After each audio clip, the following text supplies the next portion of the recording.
Muy buenos días a todos y a todas. Agradezco su presencia y su participación en esta ceremonia y en nuestros diálogos que se abren, que se ofrecen después de la ceremonia. Si alguien tiene a bien compartir alguna pregunta, alguna experiencia, adelante, por favor, es un buen momento.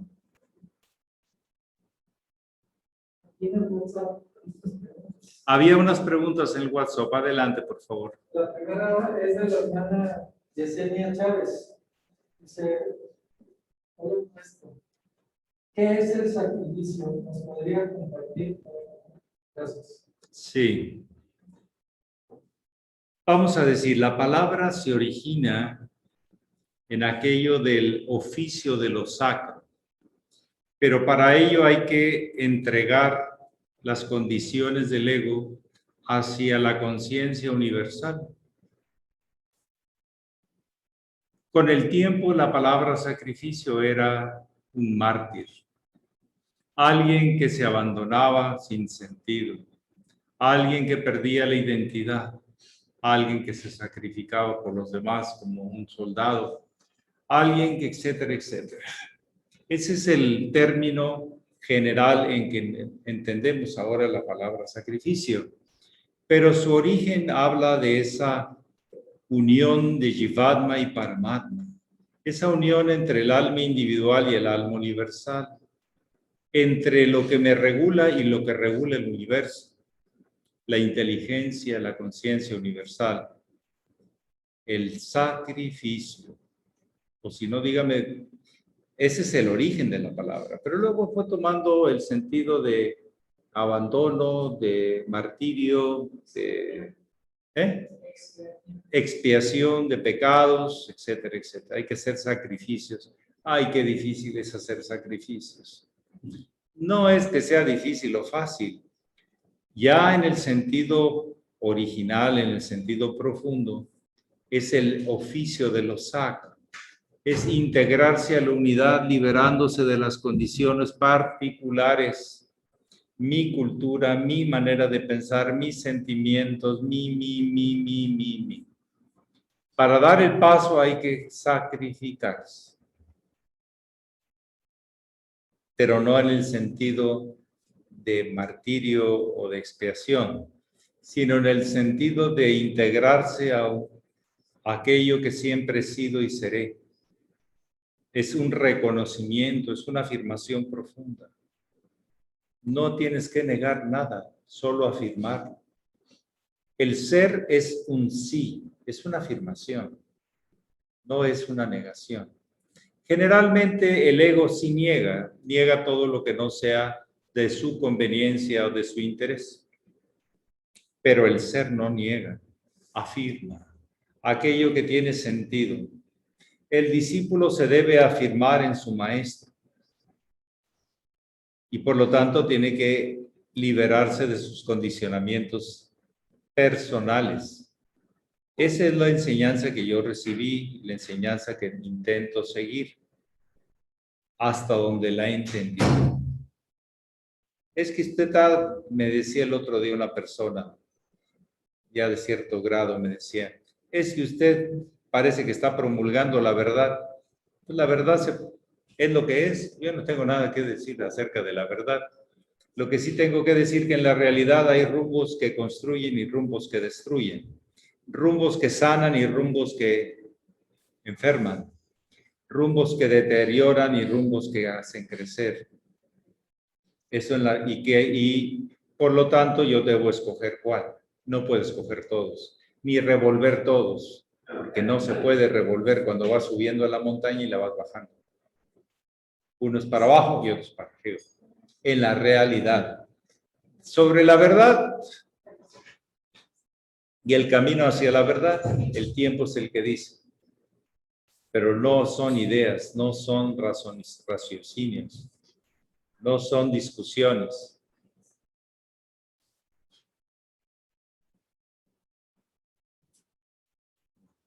No son discusiones. Bueno, a veces me lo ponen y me lo quitan, pero está bien. Me quedé así. A veces pasa, ¿verdad? Bueno.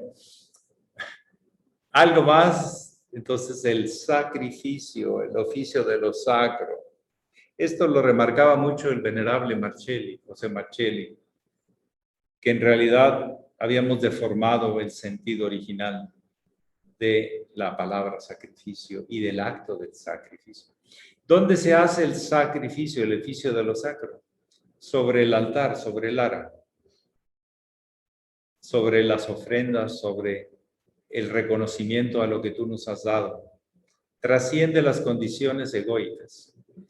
Bien, ¿alguna otra pregunta? Pero vamos a terminar con las del... WhatsApp primero. ¿Sí? La otra pregunta es de la hermana Leslie. Desde Uruguay. Dice, buenos días, venerable maestro, y Loreto, gracias, hermanos Pax. Agradecería nos pudiera dialogar sobre los 7 cuerpos, desarrollando los 4 inferiores limpiezas y protección recomendables para el proceso de iluminación de cada uno. Ah, caramba, yo creo que va a escribir un libro ella sobre eso, me imagino. Muy bien. A ver, los cuerpos son registros de experiencias. Es la relación que hay entre esas experiencias formando un cuerpo. Hay cuerpos sociales, hay cuerpos personales, hay cuerpos universales. La corporalidad que se incorporan, que se agregan a eso es la incorporación. Así se forman los cuerpos. Hay experiencias de carácter material. En la realidad son 4 cuerpos. El cuerpo físico, el cuerpo emocional o fluídico magnético, el cuerpo mental y el cuerpo espiritual.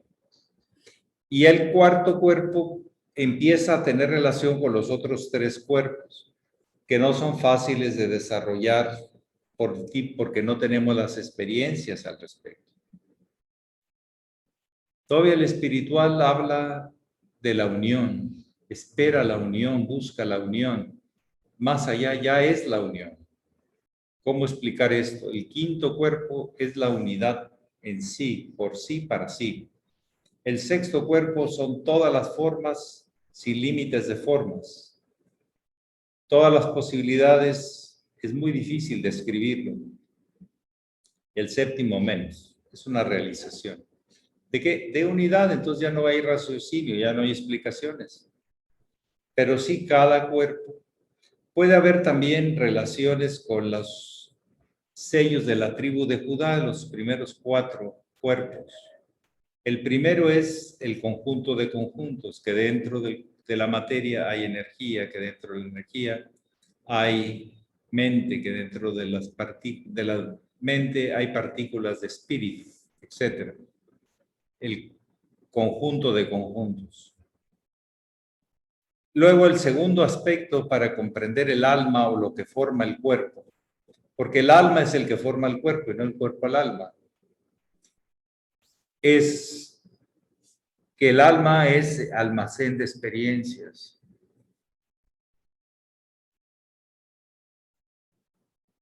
El alma es el almacén de experiencias o es contenido de experiencias. Y así, de los 4 sellos de la tribu de Judá, el cuarto es Dios a través de la forma humana empieza a conocerse a sí mismo, a tomar conciencia de sí mismo. En fin, proteger es un tema emocional, andarnos protegiendo. Es un tema que yo no le invito a nadie a que ande protegiéndose.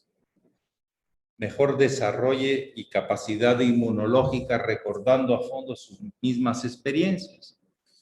La inmunología nos habla de que el cuerpo ya tiene conocimiento de algunos enemistades, antagonistas, y entonces ya sabe cómo resolver esos asuntos.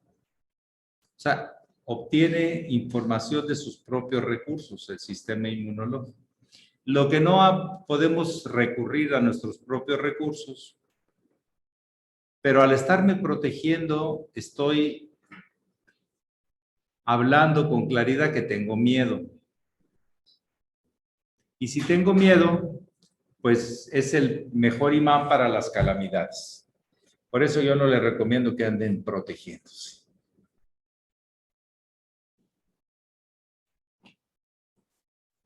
El miedo es un imán de calamidades. Entonces, eso de protegerse, no, afírmense. Recurren a sus propias confianzas, a la certeza que tienen sobre la vida. Podríamos decir, esa es la mejor protección. La otra, estás atrayendo exactamente aquello que andas huyendo. Te lo vas a encontrar. Sobre qué hacer con ellos, cultivarlos. O sea, es de vez en cuando sacar cosas que ya no sirven y meter cosas que embonan mejor o un nuevo orden. Restablecer, recrear un nuevo orden. Eso genera cultivo de los cuerpos. Porque a veces que tenemos experiencias, pero muy desorganizadas y no sirve mucho. Un almacén que no tiene una guía, un orden, ¿para qué sirve? Para perder el tiempo, para encontrar una cosa que no la vas a encontrar. Pero cuando está ordenado y cuando las referencias son claras, como en una computadora o en una cosa así, pues entonces ese cuerpo recurre a sus propios recursos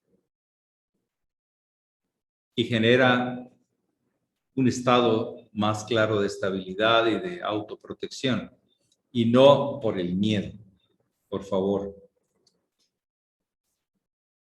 Si tú tienes miedo de que te roben en la calle, estás atrayendo al ladrón, porque los ladrones huelen el miedo y son las mejores víctimas, ¿sí? Las que les excitan más, les provocan mucha, le gané, estaba pero mal, ¿cómo lo puse? Entonces hay sentimiento de poder muy negativo. ¿Tú quieres provocar eso en el ladrón o en el abusador? Pues ándale, tenles miedo. No se trata de tenerles miedo. Se trata de hablar claro y sentir claro. Son gente que sufre mucho. Y lo que necesitan es que nadie se espante. Hay gente que provoca adrede que no los quieran. ¿Verdad? Hay gente que de veras hace todo lo posible para que los insultes, para que les tengas miedo. Pero cuando no les tienes miedo, los descontrola mucho. Hermano, pero ¿por qué me quitas algo que yo me gané? Si lo quieres, si te hace falta, pues ahí está. A mí no me... Sí, yo puedo generar otro, pero lo mejor sería que tú generaras. Hablarles desde lo profundo de la comprensión. Te vas a sentir mejor cuando tú lo generes, porque no vas a oír de nadie. Llévatelo, ya, pero no te lo recomiendo que sigas por ahí. Pero tú sabes. ¿Ya? Bueno, ¿algo más? ¿Hay más todavía? La hermana Silvia Heredia tiene la palabra. Doña Silvia, por favor. Buenos días, maestro, otra vez. ¿Sí me escucha? ¿Sí me escucha bien? Sí. Ah, bueno, no, maestro, nada más para decirle que necesito comunicarme con usted. Quiero ver qué día y a qué horas le puedo llamar para no interrumpir sus actividades. Mañana en la tarde, lunes en la tarde. Lunes en la tarde, ok, perfecto. Muchas gracias, maestro. Sí, de nada, también sirve de medios de comunicación aquí. ¿Algo más? Bueno, adelante, por favor, sí, don Vidal. Buenos días, maestro. Buenos días, mis hermanos, todos. El mago da la bendición después de la ceremonia cósmica. ¿Por qué y para qué el beso en la frente? ¿Qué impronta le transmite? El beso es una forma de sellar la relación. Cuando damos un beso, transmitimos en el labio superior y en el inferior algo. No es cualquier, no es un lengüetazo, es otra cosa. Beso. ¿Ven? La lengua es para provocar otra cosa. A ver, espérate, ahí va. El beso, aquí hay una línea de energía que viene del inconsciente, que los acupunturistas o los energéticos chinos le llaman vaso gobernador. O sea, es un depósito donde fluye como una especie de tubo de energía. Y el de abajo es un punto que conecta al consciente, al vaso concepción, lo que generamos nosotros. ¿Puede acomodar el micrófono? Sí, entonces el de arriba conecta el inconsciente y el de abajo del labio el consciente. Si a la hora de dar un beso nosotros estuviéramos más atentos y no absorbidos y abstraídos, podríamos saber cómo está el otro y en qué está pensando, qué está sintiendo. Hasta un beso en la mano. Se sabe con qué intención vienes, qué andas buscando. Las mamás son clásicas, un besito antes de irte. No te me vayas sin el beso, porque con eso saben por dónde andas. No es gratuito que las mamás pidan su besito, ¿o no? Aunque sea en la frente, o que sea en el pómulo. Bueno, ya en pareja, pues un besito en la boca. Todavía transmite más. Son formas de interconectarnos. Ojalá no perdiéramos ya algún día en la educación profunda la idea de posesión y manipulación del otro.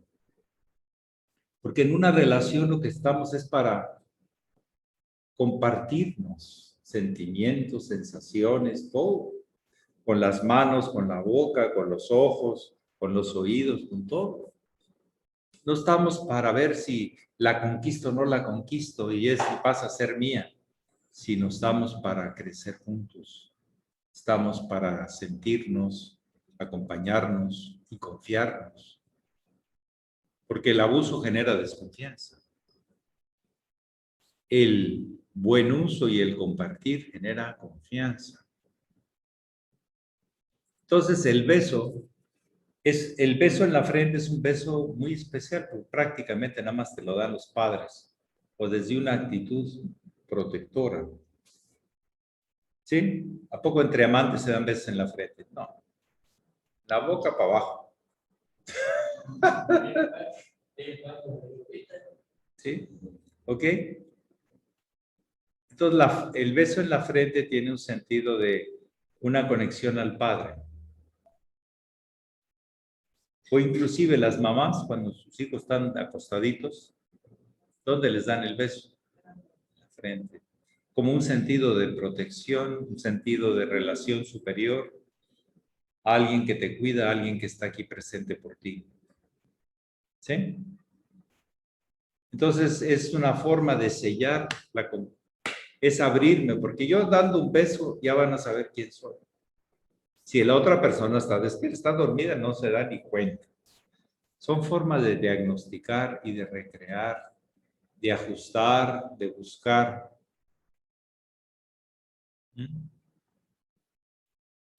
Y es más, el beso en la frente no es un beso pasajero, es un beso por la vida.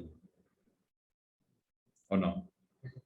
Es un papel que juegas en toda una vida y lo reafirmas con el beso en la frente. Por eso la iniciación orienta que el beso en la frente tiene que tener esa característica tan especial que tiene. No es lo mismo un beso en la pómulo que en la mano, pero también se transmite, porque los dos labios, el superior y el inferior, son líneas de transmisión. Inconsciente la de arriba y consciente la de abajo.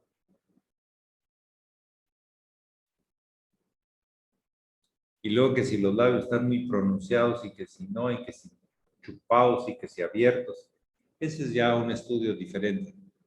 Pero, porque sí, Moisés está apretando nomás los labios porque no quiere dar nada. ¿Sí?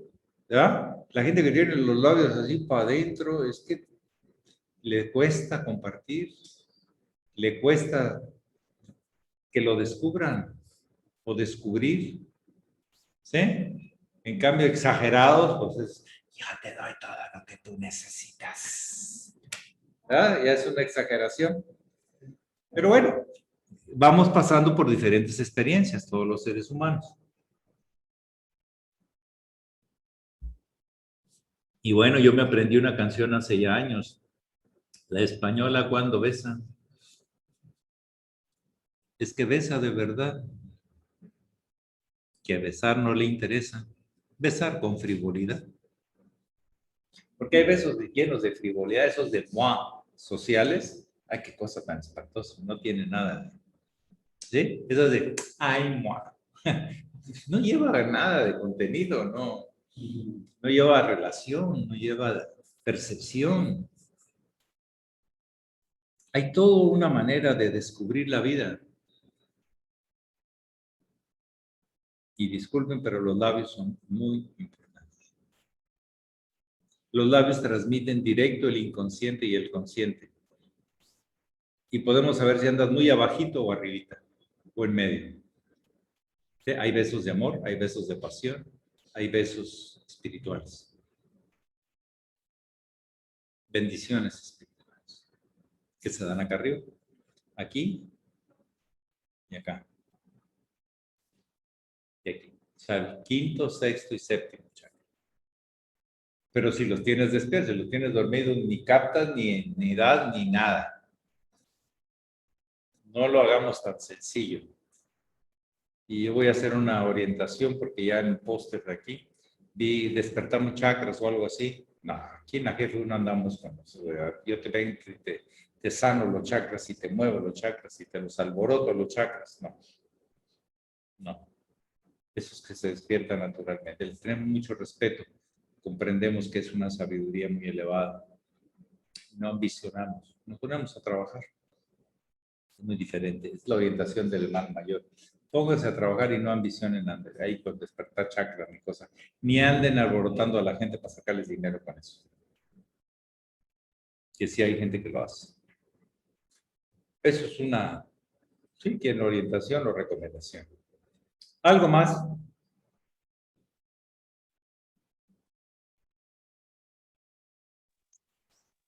Sí, buenas tardes. Buenas tardes, señora Quería Rolanda. hacerle Estoy aquí en un bosque de robles en un día caluroso. Quería preguntarle, he estado reflexionando cuando el maestro Estrada repetía: Dios se le ha adorado, se le ha temido, se le ha rezado, se le ha pedido, pero no se le ha estudiado. Llevamos muchos años, al menos en la orden, ¿no?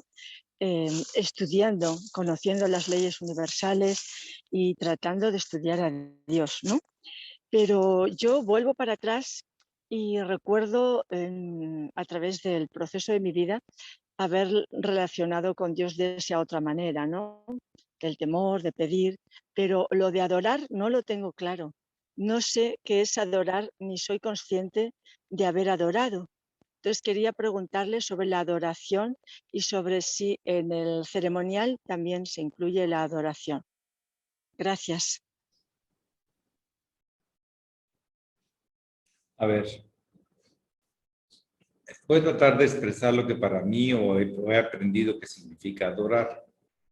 Adorar es reconocer una jerarquía importante en la vida. No tiene que ser una jerarquía formal. Te adoro, te reconozco como algo muy importante en mi vida. Entonces, si hablamos de reconocimiento importante en la vida de uno como referencia, pues sí. Si adoración significa subyugación y sometimiento, porque hay gente que le da ese matiz, yo no estaría de acuerdo que va en la línea. No sé si me expresé o me expliqué. Si el tema es la adoración,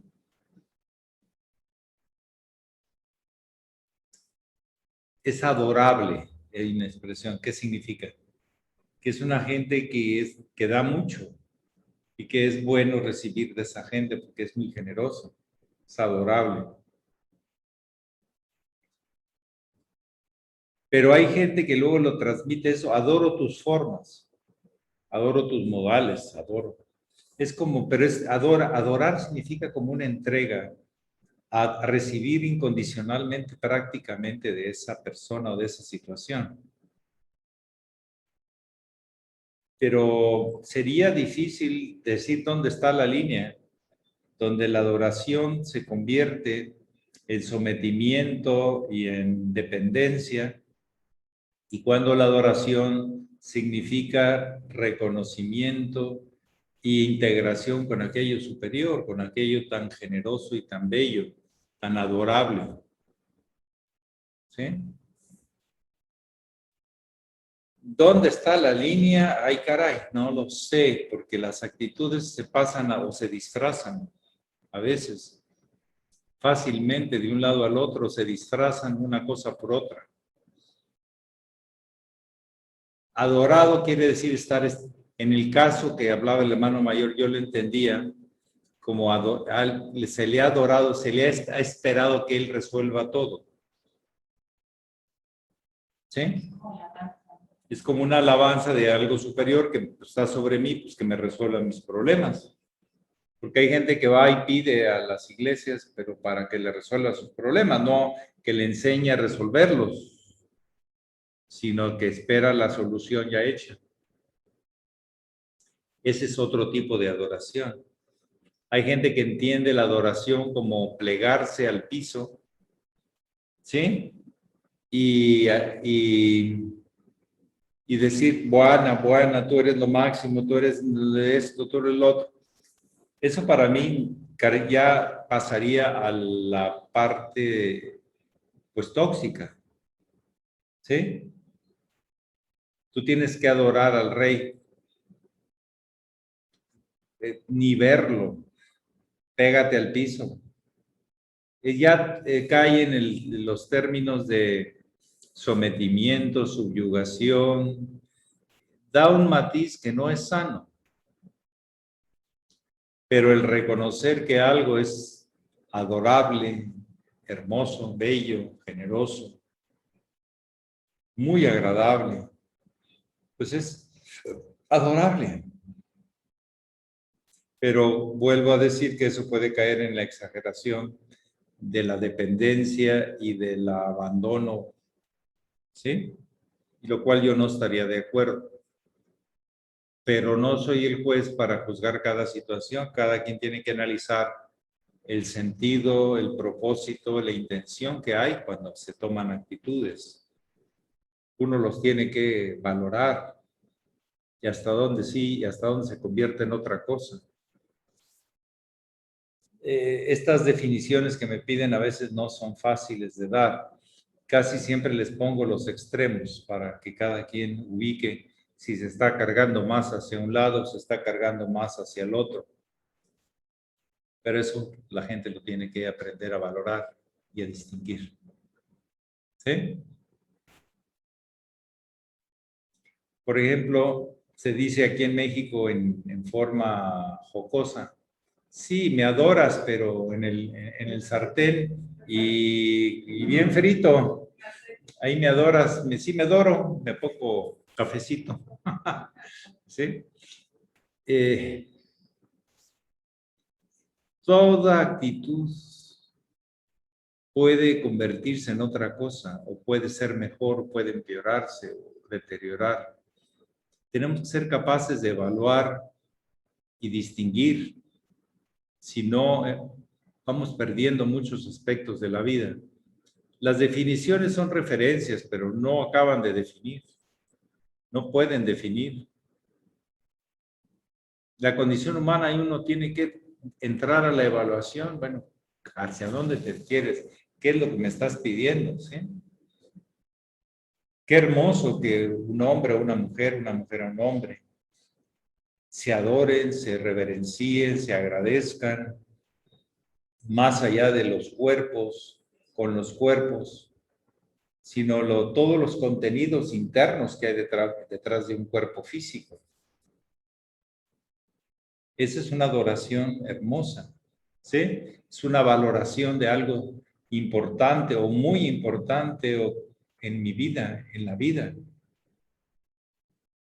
Pero cuando ya eso significa me tienes que besar los pies, porque yo te digo, si te los besa, pues qué bueno, pero si ves por órdenes, ya no es adoración, se convierte en otras cosas. Es difícil, es muy fácil más bien cambiarse de intención, cambiarse de algo constructivo a algo que daña, que enferma. Es lo que yo podría comentar, que la mejor recomendación es que ustedes evalúen cuándo se pierde el verdadero o el mejor sentido de algo y cuándo empieza a ser algo de lo común y corriente que caemos otra vez. Yo te gano, yo te domino, yo te someto. Tú eres más que una de mis, como decíamos, uno de mis objetos. Ah, caramba, entonces ya estamos hablando de otra cosa. De algo hermoso, sublime, puede caer en algo muy, muy profano y muy vulgar. Que es muy animal, punto, ya. Y entre más se acerca al animal, pues más vulgar se vuelve. Bueno, ¿algo más? Sí, muy reverendo, gracias, por favor. Gracias, maestro, queridos hermanos. Yo solo quería agregar algo sobre este tema, porque mi padre iba a la adoración nocturna, es un movimiento en la iglesia, y él iba toda la noche a quedarse en una actitud pues introspectiva. Es un movimiento que es como una actitud de ir hacia adentro, contemplativa, para justamente reconectar a la divinidad. Entonces, yo lo que siento, respetando muchísimo todo, es que el maestro Estrada decía, bueno, la humanidad ha hecho esto, ¿cómo decía? Le ha pedido a Dios, ha adorado a Dios, pero no lo ha estudiado. O sea, siento que va más hacia este espíritu de la era de investiguen a Dios en todo, observen a Dios en todo, desde la manera empírica, desde la ciencia, desde las experiencias. Siento que la invitación con esa frase iba más hacia eso. Y además de que usted ha aclarado muy bien lo que es la adoración, ¿no? Pero creo que tiene un valor, por supuesto, y este movimiento de la Iglesia buscaba eso, ¿no? Que la gente, como una meditación, toda la noche en meditación. Y bueno, yo veía que mi padre regresaba muy bien a casa, regresaba con una actitud, hasta nos compraba churros para desayunar a toda la familia. Era muy bonito, la verdad que sí, llegaba con una actitud muy bonita. Sí.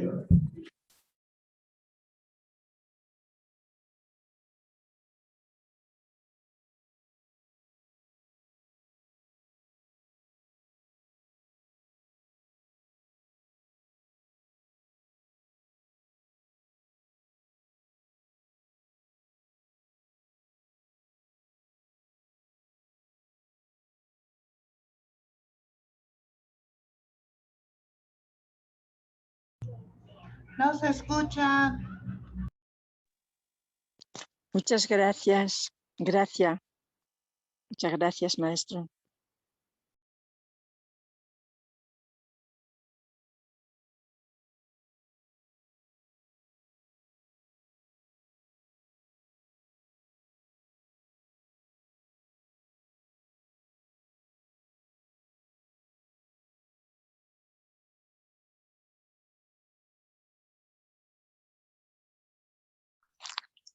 Creo que se perdió el sonido. Sí, se fue el sonido.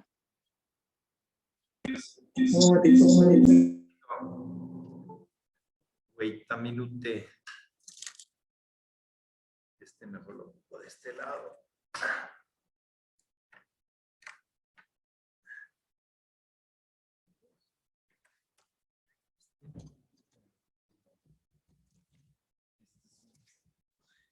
De verdad que sí, para entender todo ese cablerío.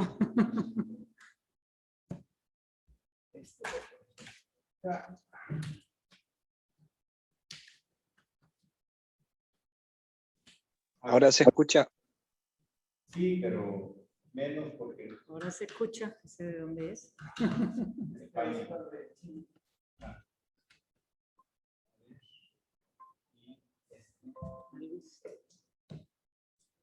¿Ahí escuchan bien? ¿Escuchan bien? No, que no escucha, no se repite. A ver, espérenme, entonces, algo se me va a caer.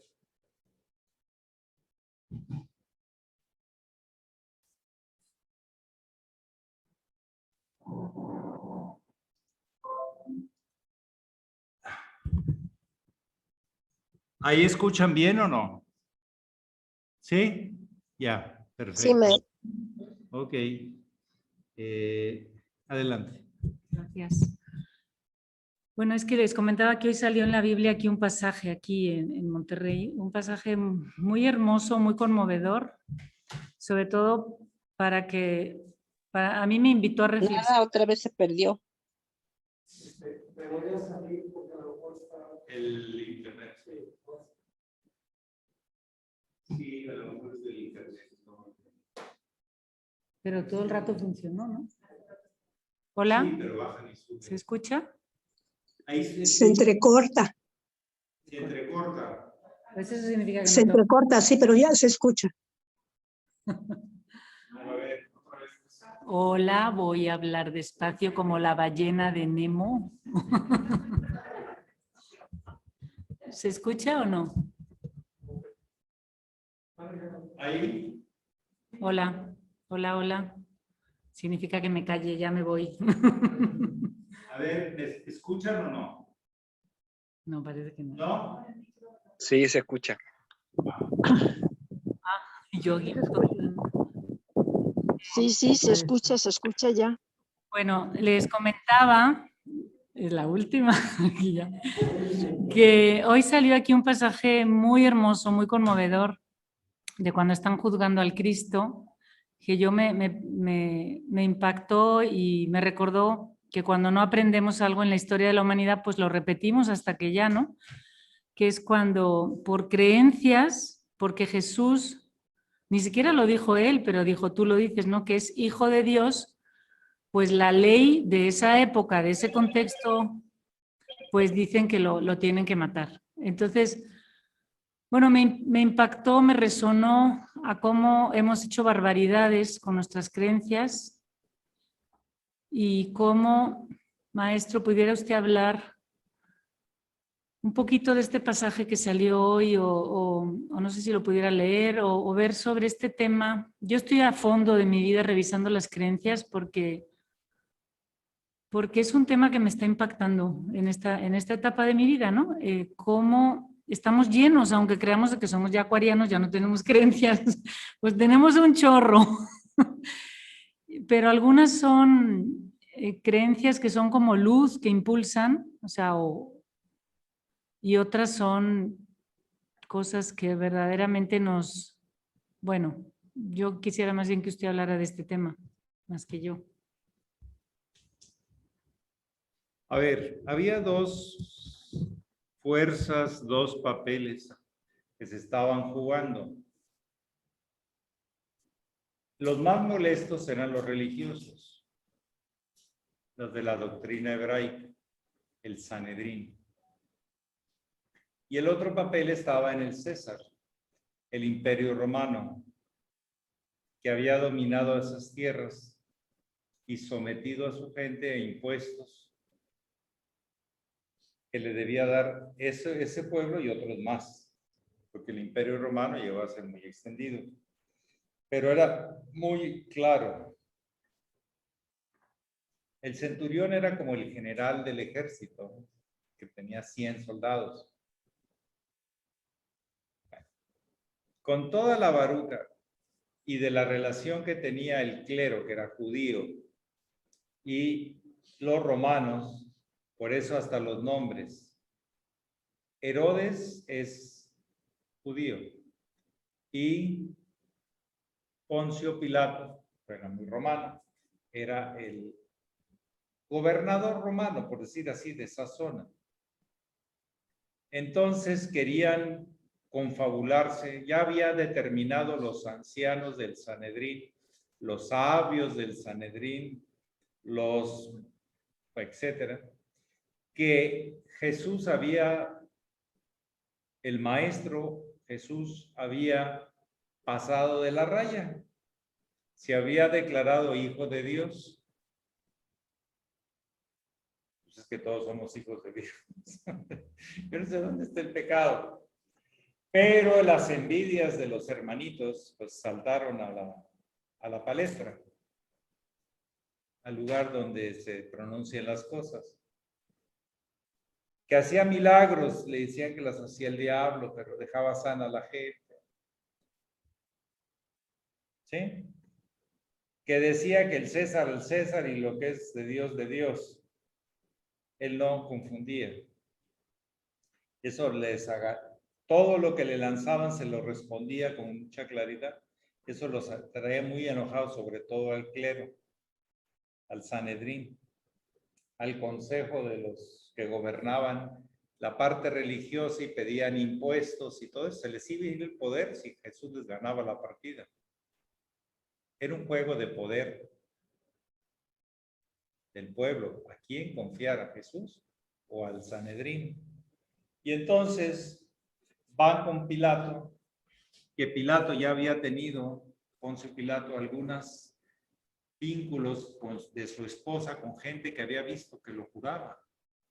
Se decía, oye, qué tipazo, ¿no? Pues este cura, no cobra, no les dice nada en contra de los romanos, no era un caudillo político, sí. No. De hecho, el maestro Jesús al que les daba duro eran a los fariseos, a los escribas, que eran hipócritas, falsos, abusaban de la gente, pedían tributos y tal. Eso sí estaban enojados con. Entonces va con Pilato y le dice, yo no encuentro ninguna culpa, no ha atentado nada contra el Imperio Romano. ¿Sí? Cuando se le preguntó sobre la muerte. Y en cambio sí le maravillaba que fuera un hombre tan sabio. Todos los romanos se cultivaban, estudiaban filósofos, estudiaban cosas. Me explico, tenían acceso a esa información cultural. Los pueblos no, los romanos sí tenían derechos a cierta educación, o por lo menos información grecorromana, de hecho. Estudiaban a los griegos como a los romanos, a sus comentadores, y sus historias, sus cuentos, sus novelas y todo. Entonces él dice, ¿para qué me meto en esto? Si es un asunto del clero con el maestro Jesús, con Jesús. Entonces yo no le encuentro nada. Y entonces dice, decídanlo ustedes. Le dice al clero, como el clero andaba muy enardecido, sobre todo el jefe de ellos, que se llamaba Caifás. Caifás, ¿sí? Andaba muy enojado, porque sus secundarios no podían con Jesús, ni él tampoco. Pero hay ciertas cosas que ante Poncio Pilato el maestro no respondió. No quiso, dijo, no voy a, prefiero callarme. Si esto ya está cocinado, como dicen por ahí, ¿no?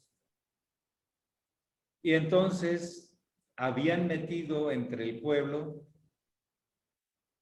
crucifíquenlo, que significaba mátenlo y exhíbanlo para que sea de escarmiento para todo el pueblo. O sea, la gente del clero metió en el pueblo esa idea, que se tenía que matar de acuerdo a la ley judaica. Si no había crimen, simplemente dijo que era hijo de Dios. Somos hijos de Dios. Bueno, total, cuando traen ganas de molestar, pues hicieron la cosa grande y crucifíquelo. El domingo le habían cantado el Hosana. la gloria. Lo habían adorado el pueblo. Y el miércoles ya estaban, esto sucede un miércoles, ya estaban mandándole al cadalso, a la crucifixión,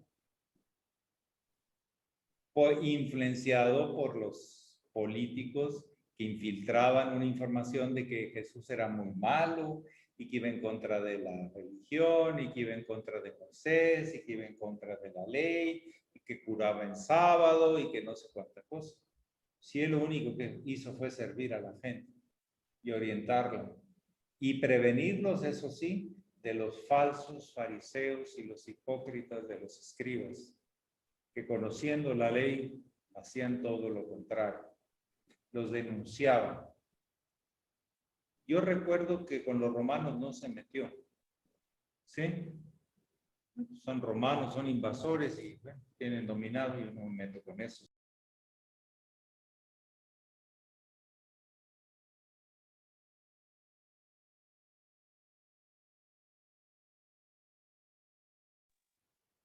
Se fue el sonido y la imagen. Ahí ya regresó la imagen, pero el sonido aún no.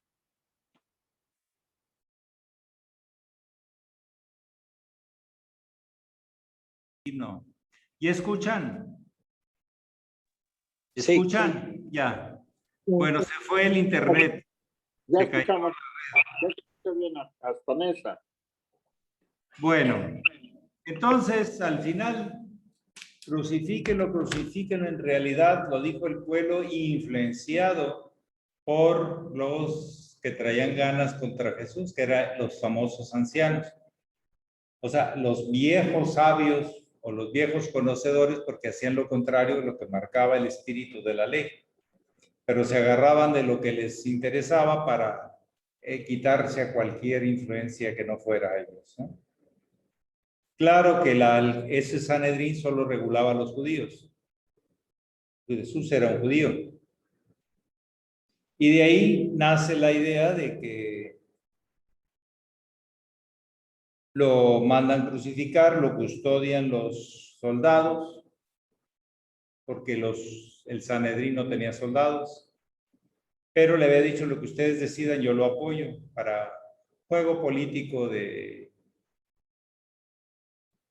Poncio Pilato con el clero. No era con Herodes el problema, era con Caifás, exactamente. Y bueno, esa es una historia que esos juegos de no me quites lo que me gusta, no me quites, no me toques lo que me da poder, no me toques esto, no me toques lo otro, es una larga historia. Como entre hermanos también, a veces. Es que es el consentido, ¿ya? ¿Cómo le da duro todo, no? ¿Sí? O se cree el elegido, o se cree el tal, y los hermanos, duro y dale, hermanos, duro y dale. Y bueno, en el campo de los intereses políticos, económicos y de poder, pues se da bastante también. Las famosas guerras sucias, así les llamamos. Bueno, eso es lo que yo podría comentar. ¿Anda por ahí Gerardo todavía? No sé por qué está.